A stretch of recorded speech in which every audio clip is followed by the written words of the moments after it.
Wedding banquet में मेरी पत्नी ने अपनी पहली वाइन की ग्लास अपनी व्हाइट मूनलाइट को दे दी। सारे गेस्ट्स मेरी तरफ हैरानी से देख रहे थे, पर मुझे बिल्कुल फर्क नहीं पड़ा। मैं तो बस स्माइल कर रहा था और उस लड़की की बातें सुन रहा था जो मेरे लिए इतनी खूबसूरत ड्रेस पहनकर आई थी। गुचन, प्लीज मुझे डर्टी मत समझना, ठीक है? गुचन, क्या तुम मेरी तरफ देख सकते हो? प्लीज उससे शादी मत करो। गेस्ट्स के मजाक उड़ाते हुए लुक्स के बीच मैंने सी के हाथ से माइक छीन लिया और कॉर्नर की तरफ वेव करते हुए बुलाया, तुम ऊपर आओ। मुझे तुमसे कोई जर्मोफोब वाली प्रॉब्लम नहीं है। मेरी और सॉन्ग चियन की शादी से एक दिन पहले उसका व्हाइट मूनलाइट बेस्ट एक्टर का अवार्ड जीतकर जल्दी से वापस लौट आया। वेडिंग वाले दिन उसे लड़की वालों की तरफ से मेरी और सॉन्ग चियन की वेडिंग बैंक्वेट की फर्स्ट रो में बिठा दिया गया, पर उसे नहीं पता था कि मेरी फैमिली और दोस्तों की तरफ एक स्पेशल गेस्ट भी आई है। वो औरत जो इतनी खूबसूरत ड्रेस पहनकर कॉर्नर में बैठी थी, जिसके हर मूव में एक अजीब सी एनर्जी थी, पर उसका ऑरा इतना कोल्ड था कि किसी को भी डरा दे। वो औरत कोई और नहीं बल्कि मुझे 10 साल से सीक्रेटली लव करने वाली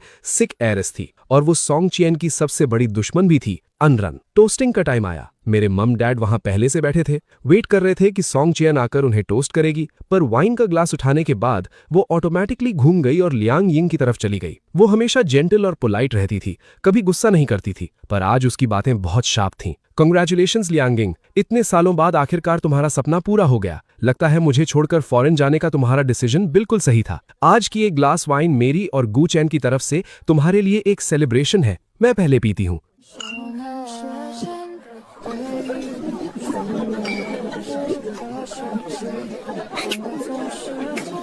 लोगों में बातें शुरू हो गईं। मैंने सुना है वो बेस्ट एक्टर वापस आ गया है अपनी टीनेज लाइफ के उस मिस हुए प्यार के लिए। क्या यही सॉन्ग चियन है?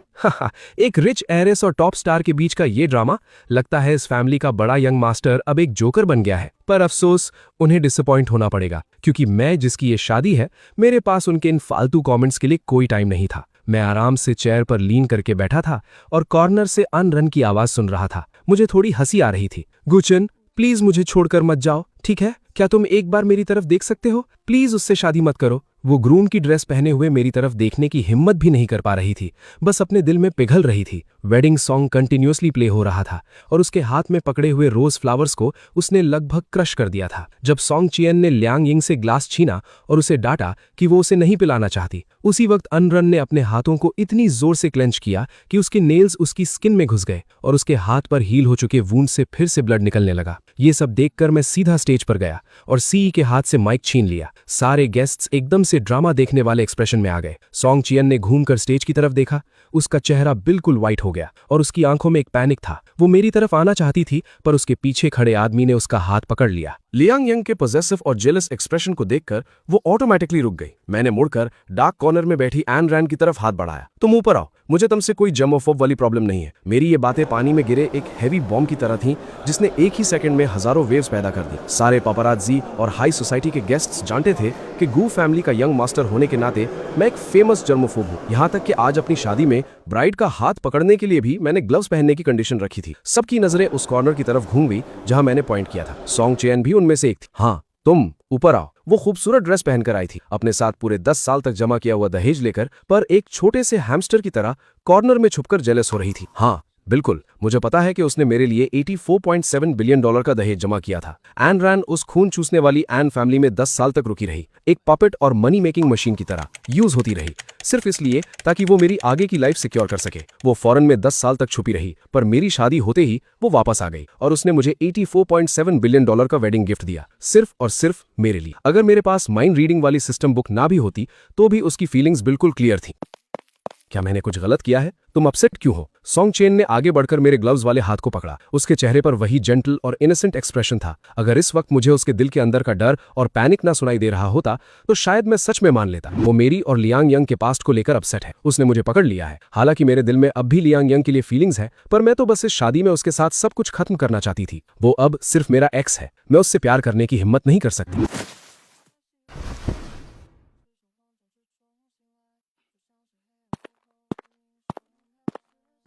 मिस्टर लियांग, आप दोनों का ये पास्ट लवर्स वाला रियूनियन देखकर मुझे तो वाकई बहुत खुशी हो रही है। आखिर तुम दोनों का पास्ट इतना इंटेंस रहा है, और अगर तुम दोनों एक दूसरे को भुला नहीं पा रहे हो तो मुझे ग्रूम बनकर इस जगह पर कब्जा करने की कोई जरूरत नहीं है। मैंने अपना हाथ पीछे खींच लिया।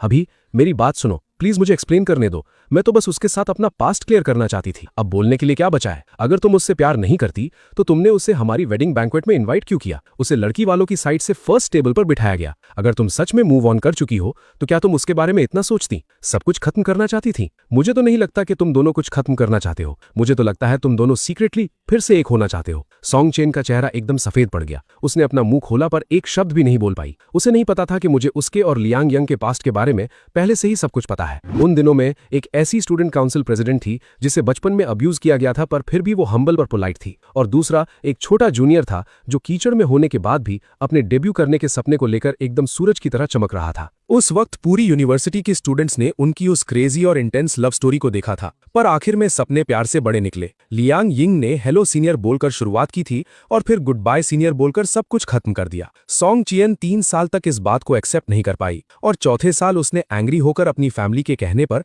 मेरे साथ ब्लाइंड डेट पर आने का डिसीजन लिया। सबकी नजरों में मैं एक अच्छी फैमिली बैकग्राउंड वाला, हमेशा दूसरों के साथ पोलाइटली बिहेव करने वाला और एक हैंडसम बेस्ट एक्टर था। पर सॉन्ग चियन ने बहुत जल्दी मेरी असलियत पहचान ली। जब मैंने बिना सोचे उसकी फैमिली के उन चीप लोगों को उनकी औकात दिखाई तो उसे मुझसे प्यार हो गया, या कम से कम उसे ऐसा लगा। उसे लगा उसने अपनी फीलिंग्स को बहुत अच्छे से हाइड किया है, पर उसके वॉलेट की फोटो, उसके फोन की गैलरी और नौकरों की बातें सब कुछ क्लियरली बता रहा था कि उसके दिल से उसका एक्स अभी निकला नहीं है। गू चैन को अनरान की तरफ इस तरह देखते हुए मुझे डर क्यों लग रहा है? क्या मैं सच में उसे खोने वाली हूँ? उस वक्त सॉन्ग चियन की उन इनर थॉट्स को सुनकर मुझे अचानक थोड़ी सी घिन आने लगी। वो कंफ्यूज नहीं थी, वो सेल्फिश थी। वो अपने बचपन के उस व्हाइट मूनलाइट को भी छोड़ना नहीं चाहती थी और मेरे साथ एक अच्छी शादीशुदा जिंदगी भी जीना चाहती थी। पर इस दुनिया में इतनी आसान डील्स कहाँ मिलती हैं? इस ओरिजिनल स्टोरी के ऑथर को भी बिल्कुल पागल था। उसने इस तरह की चीटिंग करने वाली घटिया औरत को इस स्टोरी की फीमेल लीड बना दिया। हाँ बिल्कुल, मैं दरअसल इस दुनिया में ट्रांसमाइग्रेट होकर आया हूँ और आज अपनी शादी के दिन मुझे ये माइंड रीडिंग स्किल मिली है। जिस स्टोरी में मैं फंसा हुआ हूँ वो एक पुरानी और क्लीशेड सेडोमैसोकिस्टिक रोमांस नॉवल है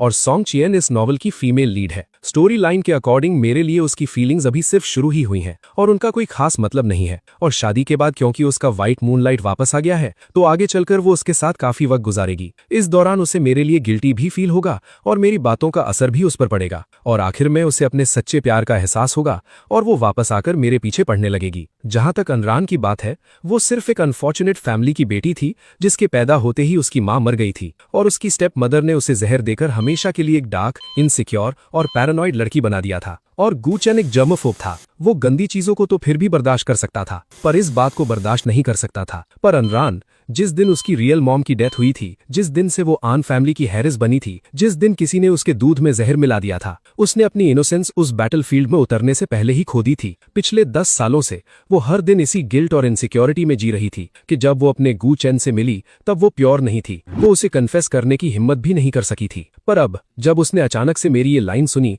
कि मुझे तुमसे कोई जमाफोब वाली प्रॉब्लम नहीं है, तो गू चैन तुम वाकई मुझसे नफरत नहीं करते? तब से फ्रीज हो चुकी अनरान आखिरकार होश में आई। वो एक एक कदम बढ़ाकर मेरी तरफ आई। उसके हाथों में डार्क रेड रोजेस का बुके था जिसमें एक मोटी सी वेडिंग गिफ्ट की लिस्ट फंसी हुई थी। मैंने उसकी उस सैड और हैवी सांस को सुना। ये मेरे 10 साल का जमा किया हुआ दहेज है। अब तुमने उसे चुन लिया है तो ये सब एक वेडिंग गिफ्ट है। क्या तुम्हें मेरा नाम याद है या सिर्फ इस वेडिंग गिफ्ट की वजह से तुम मुझे ऐसे मना रहे हो? मैं हंसे बिना नहीं रह सका। मैंने अपना हाथ बढ़ाया और उसके सिर पर पैट किया। 10 साल हो गए, तुम आने में इतनी लेट क्यों हो गई? मेरी आवाज बहुत धीमी थी। अनरन ने सिर्फ आखिरी का हिस्सा सुना। वो चौंक गई और उसके दिल का पहला रिएक्शन था कि इसे सच में मैं याद हूं। वो सोचने लगी कि इसे किस कलर का सैक पसंद होगा।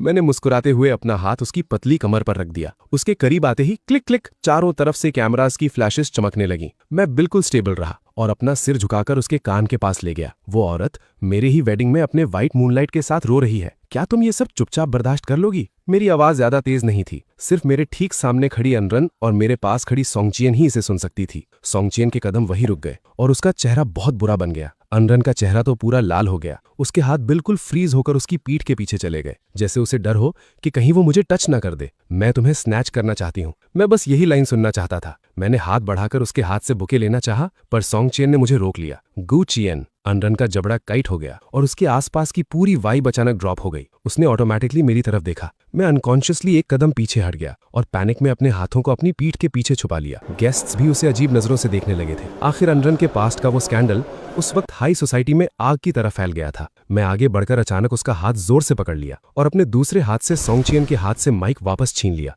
अनरन एकदम चौंक गई। मैंने बिल्कुल एक्सप्रेशनलेस फेस के साथ सोंगचियन की तरफ देखा। मैंने कहा था ना कि अनरन से मुझे जर्मोफोब वाली कोई प्रॉब्लम नहीं है, पर तुमसे मुझे प्रॉब्लम है। ये बोलकर मैंने सोंगचियन की उस फायरी और शॉक वाली नजरों को पूरी तरह इग्नोर किया, अपनी लवर का हाथ पकड़ा और गेस्ट्स के बीच में से उसे उस झूठी और ड्रामा से भरी वेडिंग से बाहर निकाल ले गया। सब लोग ऐसे शॉक होकर मत देखो, आराम से खाओ पियो। खाने का सारा बिल मेरी प्यारी पत्नी अनरन के अकाउंट में जाएगा। अनरन की नेक तक लाल हो गई थी। उसने तुरंत घूमकर अपने असिस्टेंट से होटल को 50 मिलियन स्वाइप करने के लिए कह दिया। सुना था कि उस दिन वहां से बाहर निकलते वक्त इस वक्त मैं कार में बैठा था और मैंने नॉर्मल फेस बनाए हुए अनरन की तरफ देखा। मेरे कान उसके इनर थॉट सुनकर सुन्न पड़ गए थे। उसने मुझसे शादी कर ली, वो मुझे अपने साथ ले आया। वो सच में मेरी उन गंदी चीजों से नफरत नहीं करता। मैं बिल्कुल क्लीन नहीं हूँ। मैंने 3 घंटे से नहाया भी नहीं है। क्या ये सीट गंदी नहीं हो जाएगी? मैं बिल्कुल स्पीचलेस था। ये बेवकूफ अभी भी वहां किस बात का वेट कर रही है? गाड़ी चलाओ ना, आज मैं तुम्हारे घर रुकने वाला हूँ। अनरन की पूरी बॉडी एक झटके से हिली और उसने डर के मारे मेरी तरफ देखा। मेरा घर नहीं, मैं बिल्कुल नहीं चाहती कि गुचियन मेरे विला के अंदर का वो सामान देखे। आज तो चाहे सोंगचियन गाड़ी के सामने खड़ी हो जाए, मैं तो इसके विला के अंदर जाकर रहूंगा। फिर विला के अंदर जमीन पर देखते हुए मैंने पूछा, तो ये वजह थी कि तुम मुझे अंदर आने नहीं देना चाहती थी? 20,000 स्क्वायर फीट का एक मैसिव क्लोक रूम, जहां अनगिनत कस्टम मेड डिजाइनर सूट्स थे। हर तरह की लग्जरी वॉचेस एक के बाद एक डिस्प्ले कैबिनेट्स में सजी हुई थीं और पास ही रखे शू कैबिनेट पर हर तरह के लिमिटेड एडिशन शूज भरे पड़े थे। और डोर के पास एक पूरा रूम गुंडम और ट्रांसफॉर्मर्स के 1:1 लाइफ साइज फिगर्स से भरा हुआ था। कौन सा आदमी इस सब को देखकर रेजिस्ट कर सकता है? मैंने इन सारे खजानों को लूट लेने के अपने क्रेजी इंपल्स को बहुत मुश्किल से दबाया और घूमकर नेक्स्ट डोर बेबी रूम में चला गया। हाँ, बिल्कुल सही सुना तुमने, एक बेबी रूम। एंड्रेन ने तो हमारे आने वाले बच्चे का नाम भी पहले से सोच रखा था। जब मैंने उस कस्टम मेड बेबी लॉक को उठाया तो हमेशा कोल्ड रहने वाली एंड्रेन के चेहरे पर भी एक अजीब सा पैनिक आ गया। गुचिन, तुम गलत मत समझना, असल में ये विला मैंने अपनी छोटी बहन को गिफ्ट करने के लिए बनवाया था। हाँ, उसकी शादी होने वाली है। उसे लगा जैसे मुझे पता ही नहीं है कि उसकी स्टेप मदर की उस बेटी और उसके बीच का रिश्ता कितना खराब है। नहीं, गुचेन को पता नहीं चलना चाहिए। ये वो वेडिंग हाउस है जो मैंने चुपके से रेडी किया था। मैंने एंड्रेन की तरफ देखा और उसके इस झूठ को एक्सपोज नहीं किया, बस उसकी तरफ देखा तो उसके लिप्स पर एक हल्की सी स्माइल थी। मुझे ये बहुत पसंद आया। एंड्रेन फिर से अपनी उसी काम और कोल्ड स्टेट में वापस आ गई और एक छोटी सी आवाज में बोली, पर उसके दिल की वो क्रेजी खुशी उसकी सारी असलियत बयान कर रही थी। एक सेकंड, गुचन ने अभी कहा उसे पसंद आया, पर अगले ही पल मैंने उसकी इनसिक्योर आवाज सुनी। अगर गुचन को मेरी इस रियलिटी के बारे में पता चल गया तो वो मुझसे और भी नफरत करने लगेगा। वो ऑटोमेटिकली आधा कदम पीछे हट गई और उसने मेरे साथ एक फिक्स्ड डिस्टेंस बना ली, ना कम ना ज्यादा, बस एग्जैक्टली 1 मीटर। ये एक पोलाइट सोशल डिस्टेंस होती है। एंड्रेन ने मेरी तरफ नहीं देखा और बिना कुछ बोले मुझे ऊपर मास्टर बेडरूम की तरफ ले गई। ये सूट पहनने में तुम अनकंफर्टेबल फील कर रहे होगे। रूम में चेंजिंग के लिए कपड़े रखे हुए हैं, तुम पहले शावर ले लो, मैं किचन में डिनर प्रिपेयर करवाती हूँ। मैं थोड़ा लॉस था, मेरा ध्यान पूरी तरह उसके उन थॉट्स पर था। उसकी आवाज थोड़ी कांप रही थी। अगर तुम्हें ये कपड़े पहनने की आदत नहीं है तो मैं किसी को भेजकर सॉन्ग फैमिली के वहां से मंगवा लेती हूँ। वो उदास होकर मुड़ गई। जैसे मैंने सोचा था, गुचन सच में मुझसे नफरत करता है। वो मेरे साथ इसलिए आया है क्योंकि उसे सोंगचियन पर गुस्सा निकालना था। पर मैं वहीं फ्रीज होकर खड़ा रह गया और एक तरफ देख रहा था। रूम के बेड साइड टेबल पर एंड्रेन की उसके टीनेज ईयर्स की फोटो रखी थी, जिसने मुझे पिछले 10 साल पुरानी यादों में डाल दिया, जब उसके फादर और उसकी स्टेप मदर की वो ग्रैंड वेडिंग हुई थी। वो टाइम जब मेरी और एंड्रेन की पहली मुलाकात हुई थी, जो मेरे इस बुक वर्ल्ड में ट्रांसमाइग्रेट होने के ठीक थोड़ा टाइम बाद का वक्त था। तुम यहाँ क्या कर रही हो? बाहर निकलो। तुम्हारी वजह से तुम्हारी माँ मर गई, क्या वो काफी नहीं था? अब क्या तुम मेरी इस वेडिंग को भी बर्बाद करने आई हो? व्हील चेयर पर बैठी उस खुश लड़की पर जैसे ठंडा पानी डाल दिया गया। उसने जो गिफ्ट पकड़ा हुआ था उसे धीरे से अपनी पीठ के पीछे छुपा लिया। मैंने अपनी आंखों से उस लड़की को डिसअपॉइंटमेंट के साथ अपना सिर झुकाते देखा जब वो व्हीलचेयर चलाते हुए उस ग्रैंड वेडिंग बैंक्वेट के कॉर्नर में चली गई। ठीक एक दिन पहले जब उसे पता चला कि उसके फादर दूसरी शादी कर रहे हैं तो वो सीढ़ियों से गिर गई थी। इस तरह की बैड लक वाली हरकतों की वजह से ही उसके फादर अनफू की उसके लिए नफरत और ज्यादा बढ़ गई थी। पीछे से अनरैन की स्टेप मदर जो व्हाइट वेडिंग ड्रेस पहने हुए थी, पर उसकी बुरी नीयत उस ड्रेस से भी छुप नहीं पा रही थी। ऐसे खुशी के दिन पर ऐसी कौन सी बात है जिस पर आप इतना गुस्सा हो रहे हैं? कुछ नहीं, बस एक आधी मरी हुई कुत्ती थी, मैंने उसे बाहर निकलवा दिया है। ओह, तो वो एक स्ट्रीट डॉग थी। अनरैन की स्टेप मदर हंसी, पर अचानक उसकी नजर थोड़ी दूर खड़े मुझ पर पड़ गई और जो मॉकिंग वर्ड्स वो आगे बोलने वाली थी वो उसने वापस निकल लिए। खैर छोड़ो, सीई ने बताया कि अभी थोड़ी देर में हमारी मेन वेडिंग स्टार्ट होने वाली है, मैं पहले जाकर अपना मेकअप टचअप कर लेती हूँ। ये बोलकर उसने एलिगेंटली अपनी ड्रेस पकड़ी और वहां से चली गई। अनफू ने अपना फोन निकाला और स्क्रीन को बिल्कुल ब्लैंक फेस के साथ देखने लगा। मैं थोड़ा दूर था तो ठीक से देख नहीं पाया, पर हल्का सा दिख रहा था कि स्क्रीन पर रेड ट्रेडिशनल वेडिंग ड्रेस में कोई औरत थी। उसका फेस बिल्कुल अनरैन की सगी माँ जैसा दिख रहा था। मुझे अचानक याद आया, स्टोरी में अनरैन के इस टॉक्सिक बाप की एक अपनी ही व्हाइट मून लाइट वाली कहानी थी। कितना मनहूस है। मैंने उसके बकवास बाप को देखना छोड़ दिया और घूमकर वापस अनरैन की तरफ देखा। गार्डन के कॉर्नर में व्हीलचेयर पर बैठी अनरैन उन आते जाते गेस्ट्स को बिल्कुल लॉस्ट नजरों से देख रही थी। तुम्हें दिखाई नहीं देखा क्या? रास्ते के बीच में क्यों खड़ी हो? एक वेटर जिसे लगता है किसी ने ऑर्डर देकर अनरैन की बेइज्जती करने के लिए भेजा था, उस पर चिल्लाया। कोई शक नहीं कि इस बच्ची और इसकी सगी माँ को इसका बाप एक कुत्ते की तरह ट्रीट करता है। अनरैन पूरी तरह से डरकर कांपने लगी और उसके चेहरे का सारा रंग उड़ गया। मुझे याद है मैं गुस्से में अपनी स्लीव्स फोल्ड करके उस वेटर को सबक सिखाने के लिए आगे बढ़ा ही था, तभी मैंने देखा कि अनरैन की व्हील चेयर बैकवर्ड स्लिप होते हुए पीछे के स्विमिंग पूल की तरफ गिर गई। उसका पहले से ही सफेद पड़ चुका फेस अब और भी ज्यादा पेन से भर गया। उसने हेल्प मांगने के लिए ऑटोमेटिकली अपना मुंह खोला, पर जब उसने ऊपर देखा, चारों तरफ लोग खुशी खुशी बातें कर रहे थे। उनके चेहरों पर खुशी की स्माइल थी और किसी ने भी उसकी मौजूदगी तक नोटिस नहीं की थी। तभी व्हीलचेयर का पिछला पहिया जमीन पर पड़े एक पेड़ की टहनी से टकराया और आखिरकार रुक गया। मैंने चैन की सांस ली। मेरे अलावा किसी को पता नहीं चला कि वो अभी मौत के मुंह से वापस आई है, पर अगले ही सेकंड मैंने उसकी आंखों में एक डीप डिस्पेयर देखी। उसने पूरी ताकत से अपना माथा पास के एक पेड़ के ट्रंक पर टिकाया। व्हीलचेयर पर रखे उसके दोनों हाथों में ताकत आ गई और उसके उस झटके की वजह से व्हीलचेयर ने आखिरकार उस पेड़ की टहनी को पार कर लिया जो उसे बचा रही थी। पूल के पानी में एक बड़ा स्प्लैश हुआ। जो लोग वहां एक दूसरे के साथ वाइन ग्लासेस टकरा रहे थे, उन्होंने बस एक बार उस तरफ देखा और वापस हंसने और बातें करने लगे। मैंने अपने दांत पीसे और बिना कुछ सोचे समझे पूल की तरफ भागा। मुझे आखिरकार समझ में आ गया था कि एन रैन क्यों एक पैरानॉइड और क्रेजी बच्ची थी। एक बुक कैरेक्टर होने के नाते ऑथर को उसे लिखने के लिए सिर्फ एक लाइन या एक सेंटेंस की जरूरत पड़ी होगी, पर उस बेचारी को ये जिंदगी एक्चुअली फेस करनी थी। उस वक्त मुझे अचानक इस स्टोरी को चेंज करने का आइडिया आया। बिना कोई हेजिटेशन के मैं पूल में कूद गया। मैं चाहता था कि इस दुनिया में कोई तो हो जो उसे प्यार करे। अगर उसकी माँ जिंदा होती तो वो भी जरूर उसे अपनी दुनिया की सबसे कीमती चीज मानती। मैंने एन रैन को धक्का देकर पूल के किनारे पर पहुंचा दिया। सुनो, इसके बाद तुम्हारी किस्मत जरूर बदल जाएगी। मैं हंसा, पर मेरी ताकत खत्म हो गई थी और मैं उस पूल की गहराई में डूबता चला गया। सबसे फनी बात तो ये थी कि जैसे ही मैं पानी में डूबा, सभी लोग पैनिक हो गए। मैंने देखा कि किनारे पर लोगों की भीड़ इकट्ठा हो गई है, पर तब भी किसी ने उस बेहोश एन रैन पर ध्यान नहीं दिया। जब मेरी आंखें खुली तो मैं हॉस्पिटल में लेटा था। बेड के पास मेरे फादर बैठे थे, जिनकी आंखें रोने से लाल हो चुकी थीं। तुम ये कैसा हीरो बनने का नाटक कर रहे थे?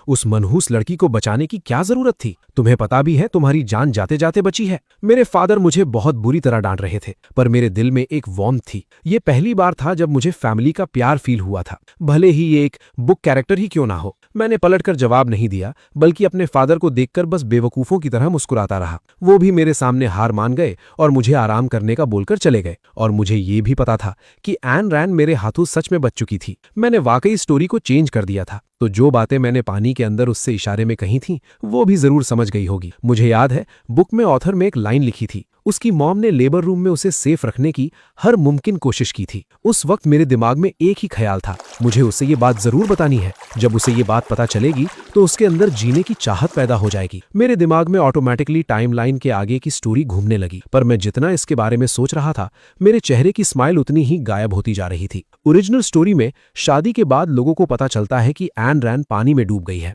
अपने इस व्हाइट मूनलाइट की सगी बेटी को लगभग खोने के इस डर से एन फू पहली बार एन रैन को लेकर अपनी फिक्र दिखाता है, पर इसी की वजह से एन रैन अपनी स्टेप मदर की नजर में खटकने लगती है। उसे लगता है कि एन रैन जानबूझकर एन फू का अटेंशन पाने की कोशिश कर रही है, इसलिए वो दिखावे के लिए एन रैन की फिक्र करती है और उसके दूध में जहर मिला देती है। और फिर एन रैन के उस चेहरे को देखने के बाद उसकी दुश्मनी इतनी बढ़ जाती है कि वो उसे एक बिजनेस टूल की तरह यूज करती है, और वहीं से एन रैन के सबसे बड़े नाइटमेयर की शुरुआत होती है। ये सोचते ही मेरे पीछे डर के मारे पसीना छूट गया। क्या मैंने सच में स्टोरी चेंज कर दी थी, या फिर मेरा वो एक्शन शुरू से ही इस बुक की टाइमलाइन का हिस्सा था? हाँ, मुझे याद आया। ओरिजिनल स्टोरी में गू चेन के कैरेक्टर में कोई ट्रांसमाइग्रेट नहीं हुआ था। उसे एक सिवियर जर्मोफोब दिखाया गया था, तो वहां मौजूद लोगों में वही एक अकेला इंसान था जो अनरान को बचाने के लिए कभी आगे नहीं आता। स्टोरी लाइन के हिसाब से अनफू के जाने के बाद उसकी स्टेप मदर ने अनरान को ताने मारना शुरू कर दिया। तुम्हारी माँ के तुम्हें बचाने का क्या ही फायदा हुआ? उससे अच्छा तो तुम किसी कुत्ते के रूप में पैदा हो जाती। बस इसी एक लाइन ने अनरान के अंदर जीने की आग जला दी थी।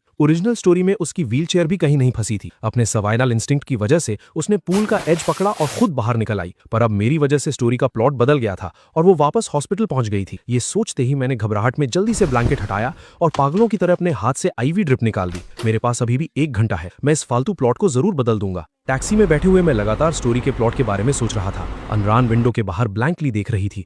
उसके दिमाग में बस यही चल रहा था कि उसकी मां ने अपनी जान देकर उसे बचाया था। तभी उसकी स्टेप मदर ने दरवाजा नॉक किया। अनरान, तुम्हारी तबीयत कैसी है? कुछ हेल्दी खा लो। उसकी आवाज ने अनरान के ख्यालों को तोड़ दिया। उसे समझ नहीं आया कि जो स्टेप मदर हमेशा उससे नफरत करती थी वो अचानक इतनी अच्छी कैसे हो गई। पर वो भी नहीं चाहती थी कि उसकी हेल्थ और खराब हो, इसलिए उसने वो दूध ले लिया। पर उससे पीते ही अनरान को अपनी पूरी बॉडी में एक अजीब सी गर्मी फील होने लगी। उसका दिमाग घूमने लगा और अपनी स्टेप मदर का चेहरा भी ब्लर दिखने लगा। आंटी, मुझे लगता है मुझे फीवर हो गया है, क्या आप मुझे हॉस्पिटल ले जा सकती हैं? उसने कुछ नहीं कहा। वो बस अनरान को एक चालाक और घिनौनी नजर से देखती रही। उसने दरवाजा खोला और उसके पीछे एक गंदा सा मिडिल एज्ड आदमी खड़ा था। उस आदमी ने अंदर आते ही अनरान के कपड़े उतारने शुरू कर दिए। अनरान को समझ आ गया था कि कुछ गलत है। वो उस बूढ़े आदमी को धक्का देना चाहती थी, पर उसके शरीर में बिल्कुल भी ताकत नहीं थी। पर वो आदमी और ज्यादा एक्साइटेड हो गया। उसकी आंखों के सामने वो मोटा और भद्दा चेहरा धीरे धीरे पास आने लगा। अपनी बॉडी पर उस अजीब से गंदे टच से अनरान को घिन आने लगी। वो स्ट्रगल करना चाहती थी, पर ड्रग का असर तेज हो गया था, जब तक कि उसकी कॉन्शियसनेस पूरी तरह से ब्लर नहीं हो गई। धुंधलेपन में उसे ऐसा लगा जैसे कोई भारी चीज जमीन पर गिरी हो। जब मैंने अनरान के रूम की विंडो खोली तो मैंने देखा कि वो बूढ़ा आदमी अनरान के ऊपर लेटा हुआ था। ओ एक घटिया इंसान, पीछे हट। मैं जल्दी से विंडो से अंदर कूदा और सीधा उस बूढ़े आदमी के सिर के पीछे एक जोरदार पंच मार दिया। वो बूढ़ा वहीं बेहोश हो गया। थैंक गॉड कुछ नहीं हुआ था। मैं सही टाइम पर पहुंच गया। मेरे सामने अनरान उस ड्रग की वजह से आधी बेहोशी की हालत में जमीन पर लेटी हुई थी और उसकी पूरी बॉडी से तेज हीट निकल रही थी। सालों तक नौकरों की तरह काम करने और सताए जाने की वजह से वो बहुत पतली थी, पर उसकी बॉडी पर जरा सा भी एक्स्ट्रा फैट नहीं था। उसके कॉलर बोन्स बिल्कुल क्लियर थे और उस खूबसूरत चेहरे के साथ मैं एडमिट करता हूं कि उस मोमेंट के लिए मैं भी थोड़ा डिस्ट्रैक्ट हो गया था। पर हम दोनों ही अभी 19 या 20 साल के थे। अभी तो हमारी लाइफ बस शुरू हुई थी। ऐसे में फिजिकल होकर खुद को सैक्रिफाइस करना थोड़ा ज्यादा ही अजीब हो जाता। मैंने एनरैन के कपड़े उतारे, रूम के वॉशरूम से ठंडा पानी लेकर आया और उस ठंडे पानी से मैं लगातार एनरैन की बॉडी को साफ करने लगा। धीरे धीरे एनरैन का बॉडी टेम्परेचर नॉर्मल होने लगा। मैंने चैन की सांस ली। मुझे अपनी बॉडी में बिल्कुल एनर्जी फील नहीं हो रही थी। तब मुझे याद आया कि मुझे भी तो तेज फीवर था। मैंने बेड पर बिना कपड़ों के लेटी एनरैन की तरफ देखा और मुझे लगा कि अगर मैं इसके घर पर बेहोश हो गया तो कल मेरे फादर मुझे जिंदा नहीं छोड़ेंगे। इसलिए मैंने खुद को एक थप्पड़ मारा, अपनी पूरी हिम्मत जुटाई और वापस हॉस्पिटल चला गया। हॉस्पिटल के बेड पर बेहोश होने से पहले मैं बस यही सोच रहा था कि अब एनरैन की लाइफ बदल जानी चाहिए। आंखें बंद करने के बाद मुझे एक सपना आया। सपने में एनरैन बहुत क्लियर और ब्राइट स्माइल कर रही थी। उसने अपने हाथों में फ्लावर्स पकड़े हुए थे और वो मुझे कन्फेस कर रही थी। पर नींद खुलने के बाद मुझे रियलाइज हुआ कि मैं वापस रियल वर्ल्ड में आ गया हूँ। मैं झटके से बेड से उठा, साइड टेबल पर रखी वो नॉवेल खोली और फिर हार कर बेड पर बैठ गया। आखिरकार मैं एनरैन की किस्मत नहीं बदल पाया। मेरे उसे बचाने वाले प्लॉट को पूरी तरह से कवर अप कर दिया गया था। वो बूढ़ा आदमी होश में आने के बाद हर जगह ये बात फैलाने लगा और एनरैन पर आखिरकार एक कैरेक्टरलेस लड़की होने का टैग लग ही गया। एन फू को भी लगा कि उसने एन फैमिली की नाक कटवा दी है, तो उसने उसे बुरी तरह पीटा और फौरन भेज दिया। जाने से पहले एन फू ने उसे एक कोल्ड लुक दिया। तुम्हारी माँ भी ऊपर से तुम्हें देखकर शर्मिंदा हो रही होगी। एनरैन ने बस अपनी व्हील चेयर को कसकर पकड़ लिया, पर एक शब्द भी एक्सप्लेन नहीं किया। उसे पता था कि कोई उस पर बिलीव नहीं करेगा और उसे ये भी पता चल गया था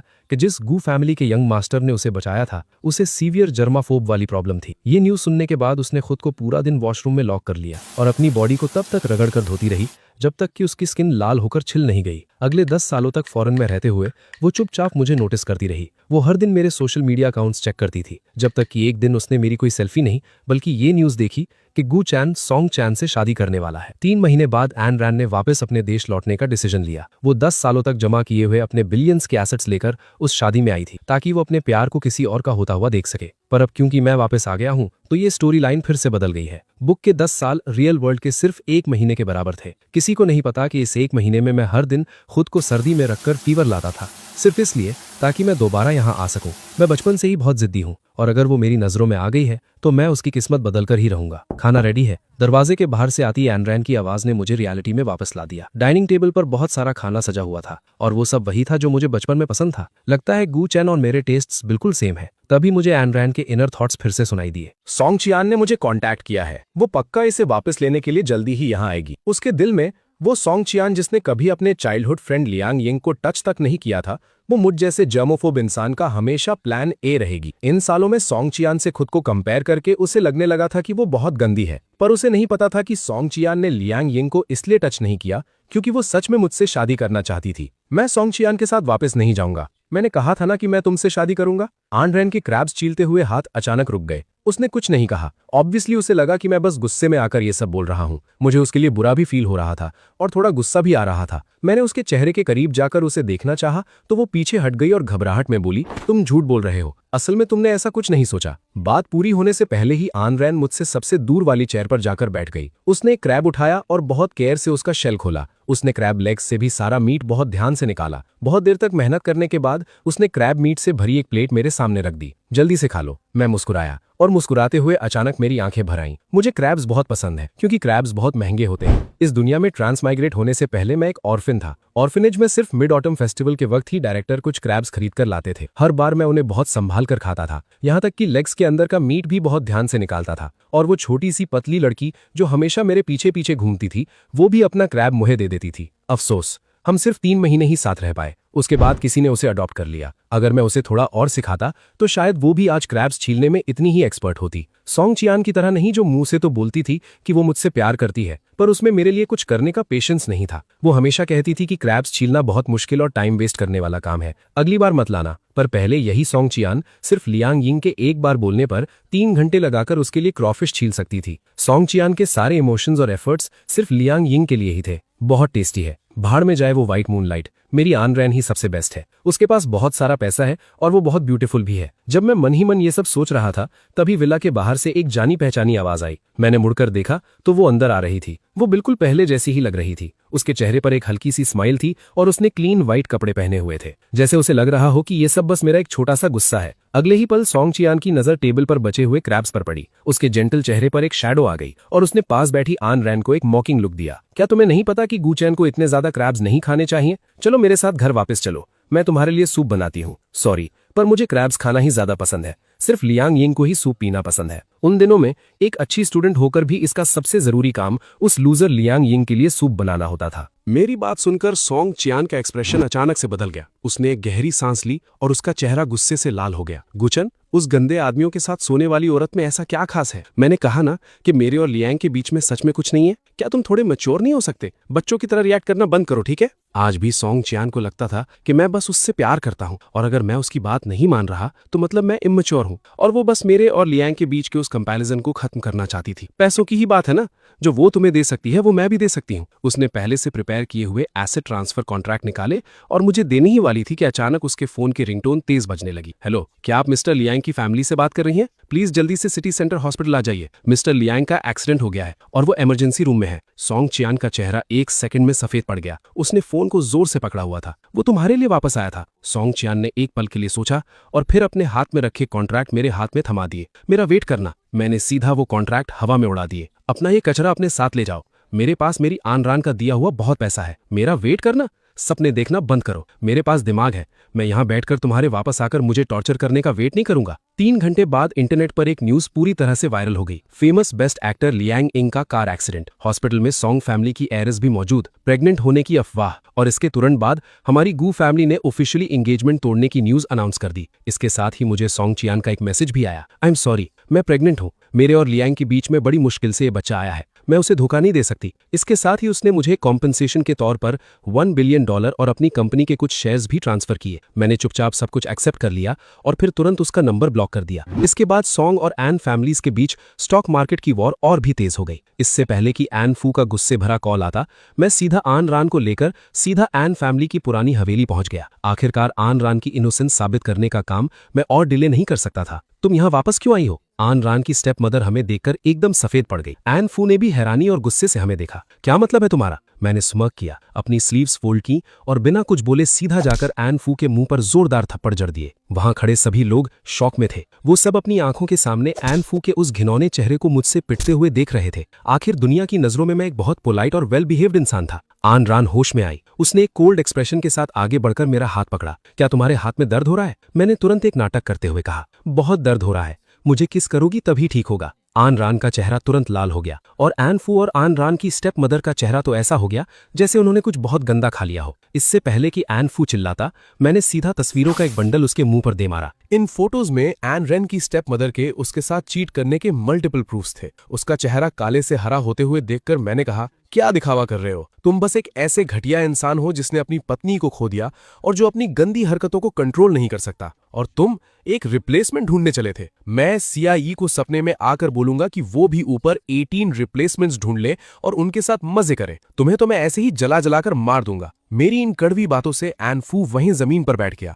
तुम जैसे घटिया आदमी के साथ चीट होना ही डिजर्व करता है। मुझे समझ नहीं आता इन मेलोड्रामेटिक नॉवेल्स के आदमियों को अपनी घटिया हरकतों को सच्चा प्यार बताकर जस्टिफाई करने का इतना शौक क्यों होता है। एन फू कहता था कि वो जिंदगी भर सिर्फ सीआईई से प्यार करेगा, पर उसके मरने के बाद उसने उसी के बच्चे को टॉर्चर किया। क्या बकवास है कि बच्चे की वजह से मां मर गई। ये आदमी सिर्फ इस बात से जलस था कि उसकी पत्नी ने उसे छोड़कर बच्चे को चुना। और ओरिजिनल ऑथर इस आदमी को एक डीपली इन लव कैरेक्टर बोलता था। इसे पढ़कर मुझे लगभग उल्टी आ गई थी। मैंने अपने हाथ में पकड़ा हुआ पहले से रेडी किया वीडियो कैमरा एन फू के मुंह पर फेंक कर मारा। खुद देख लो कि वो अपने बच्चे से कितना प्यार करती थी। उस वीडियो में एन रेन की मां का लेबर रूम का सीन था। बेबी की पोजीशन ठीक नहीं थी और सर्जरी में बहुत रिस्क था। डॉक्टर्स ने कहा कि अगर कुछ गलत हुआ तो मां या बच्चे में से सिर्फ एक को बचाया जा सकता है। ऑपरेशन टेबल पर सीआईई का चेहरा बिल्कुल पीला पड़ चुका था, पर उसकी आंखों में एक मजबूत डिटर्मिनेशन था, बच्चे को बचाओ। ये बोलने के बाद उसने मुश्किल से अपना चेहरा कैमरे की तरफ घुमाया और एक जेंटल स्माइल दी। चेंग वांग, तुम भी इस बच्चे का बहुत बेसब्री से इंतजार कर रहे थे ना? मुझे बहुत अफसोस है कि मैं अब और तुम्हारे साथ नहीं रह पाऊंगी। ये बच्चा हमारी लाइफ का एक्सटेंशन है। वो मेरी जगह हमेशा तुम्हारे साथ रहेगा। तुम्हें उसका बहुत अच्छे से ख्याल रखना है। अगर मुझे पता चला कि तुमने हमारे बच्चे के साथ कुछ गलत किया तो मैं तुमसे कभी प्यार नहीं करूंगी। वीडियो यहीं पर खत्म हो गया। एन फू कुछ देर के लिए सुन्न रह गया और फिर अचानक उसने लिन आयशु की गर्दन जोर से पकड़ ली। तुम घटिया औरत, तुमने ये वीडियो मुझसे छुपा कर क्यों रखा? तुमने मुझे बताया क्यों नहीं? लिन आयशु वही नर्स थी जो उस वक्त सीआईई की डिलीवरी के टाइम वहां थी और वो उसकी बेस्ट फ्रेंड भी थी। सीआईई ने उसे कहा था, आयशु प्लीज मेरे बाद चेंग वांग को संभालना, और इस बेस्ट फ्रेंड ने उसे बेड तक संभाल लिया। एन चेंग वांग के बेड तक पहुंचने के लिए उसने प्लास्टिक सर्जरी करवाई और बिल्कुल सीआईई जैसी दिखने लगी। एन फू की पावर को देखते हुए उसे डेफिनेटली पता था कि ये औरत सीआईई की बेस्ट फ्रेंड है, पर उसे कोई फर्क नहीं पड़ा क्योंकि उसे बस एक रिप्लेसमेंट चाहिए था। एन फू एक पंच खाकर जमीन पर गिर पड़ा। ऑफ कोर्स इस बार भी पंच मैंने ही मारा था। मैंने अपनी कलाई घुमाते हुए कहा, सीआईई भी ऊपर से तुम्हें देखकर शर्मिंदा हो रही होगी। ये बोलकर मेरी गुस्से से भरी नजरें अब लिन आयशु पर गईं। मैं औरतों पर हाथ नहीं उठाता, पर मेरी जगह कोई और ये काम कर देगा। तभी एन रेन ने बहुत कैजुअली लिन आयशु को जमीन पर पटक दिया। मेरी वाइफ सच में कमाल है। हम दोनों बिल्कुल परफेक्ट टीम है। आधे घंटे बाद लिन आयशु, जिसका चेहरा मार खा खा कर सुअर जैसा हो गया था, पागलों की तरह चिल्लाने लगी। मेरी और एन रेन की फाइटिंग स्किल्स उससे बहुत बेटर थीं, इसलिए उसका टारगेट एन फू बन गया। हाँ, मैंने सीआईई को धोखा दिया क्योंकि मुझे उससे जलन होती थी। मुझे जलन होती थी कि उसकी किस्मत मुझसे इतनी अच्छी कैसे है। क्या तुम सच में उससे प्यार करते हो? अगर करते तो क्या उसकी इकलौती बेटी के साथ ऐसा सलूक करते? क्या मुझे बस एक रिप्लेसमेंट बनाकर रखते? तुम भी तो कम नहीं हो। तुम्हें अच्छे से पता था कि मैंने अनरान को फंसाया था, पर तुमने अपना सारा गुस्सा उसी पर निकाल दिया। तुम्हें मुझे पॉइंट आउट करने का क्या हक है? तुम कहते हो कि तुम्हारी बेटी गंदी है, पर असल में सबसे गंदे तो तुम हो। तुम कुछ नहीं कर पाए, इसलिए तुमने मुझे और अपनी बेटी को, जो तुमसे काफी हद तक मिलती जुलती है, अपना निशाना बनाया। और आखिर में उसने एक ऐसा सच उगल दिया जो मुझे एक्सपोज करने का टाइम भी नहीं मिला था। तुम्हें क्या लगता है सीआईई की डेथ एक एक्सीडेंट थी? जो डॉक्टर उसका ऑपरेशन कर रहा था वो मेरा एक्स बॉयफ्रेंड था। मैं स्मग करते हुए उसकी तरफ देखा और फिर मैंने पुलिस स्टेशन से आया हुआ कॉल पिक किया। हेलो मिस, आपके एक्स बॉयफ्रेंड को अरेस्ट कर लिया गया है। मैं थोड़ा शॉक रह गया। मैंने मुंह खोलकर उसे बताना चाहा कि एक्चुअली मेरे पास इसके खिलाफ कोई सबूत नहीं था। ओरिजिनल स्टोरी में उसका एक्स बॉयफ्रेंड बहुत पावरफुल था और वो इजीली बच सकता था, वरना ओरिजिनल स्टोरी हजारों चैप्टर्स तक कैसे खिंचती। पर अब बहुत अच्छा हुआ, उसने उस आदमी पर भरोसा ना करके खुद ही सब सच बक दिया। उसने हमें हजारों चैप्टर्स की मेहनत से बचा लिया। सच में उसका ये बेवकूफी भरा काम मुझे इमोशनल कर रहा था। उस हवेली से वापस आते वक्त मैंने अचानक गाड़ी चला रही अनरान की तरफ घूर कर देखा। मैं जितना सोच रहा था मुझे उतना ही कुछ अजीब लग रहा था। एक सेकंड रुको अनरान, तुम्हें अभी अभी पता चला कि तुम पूरी तरह इनोसेंट हो। तुमने कोई रिएक्शन क्यों नहीं दिया? ये तो तुम्हारा पिछले 10 सालों से सबसे बड़ा बोझ और ट्रॉमा था ना? क्या तुम्हें शौक होकर खुशी से रोना नहीं चाहिए था? और तुम्हें पता चला कि वो तुम्हारी माँ की कातिल है, उस पर भी तुमने कोई रिएक्शन नहीं दिया। अनरान ने स्टीयरिंग व्हील घुमाया, गाड़ी को एक सुनसान सड़क पर मोड़ा और ब्रेक लगा दी। क्या मैं अभी रिएक्ट करूं? क्या अभी टाइम है? इससे पहले कि मैं कुछ समझ पाता, मुझे अपने होठों पर एक सॉफ्ट और वार्म टच फील हुआ जो धीरे धीरे इंटेंस हो गया। मेरा दिमाग बिल्कुल ब्लैंक होने से पहले मुझे आखिरकार समझ में आ गया। मुझे सब समझ में आ गया था। अनरान फॉरेन में रहकर सबसे अमीर इंसान बन गई थी और उसने 84.7 बिलियंस का दहेज जमा कर लिया था। तो क्या वो अपनी एक स्टेप मदर को नहीं हरा सकती थी? और मुझे वो सारे सबूत इतने आराम से कैसे मिल गए? ऑब्वियसली किसी ने मेरे लिए पीछे से सारे रास्ते क्लियर कर दिए थे। तो इसका मतलब ये सारी मेहनत मैंने फालतू में की। अनरान, मुझे सब सच सच बताओ, वरना मैं तुम्हें मुझे किस नहीं करने दूंगा। अनरान की आवाज मेरे कान के पास धीरे से सुनाई दी। अगर मैं तुम्हें ये सब बता देती तो क्या तुम मुझ पर तरस खाकर मेरे करीब आते? चलो ठीक है, तुम कंटिन्यू करो। इसके बाद गाड़ी के अंदर सिर्फ अनरान की धीमी आवाज गूंज रही थी, हमेशा मेरे साथ रहने के लिए थैंक यू।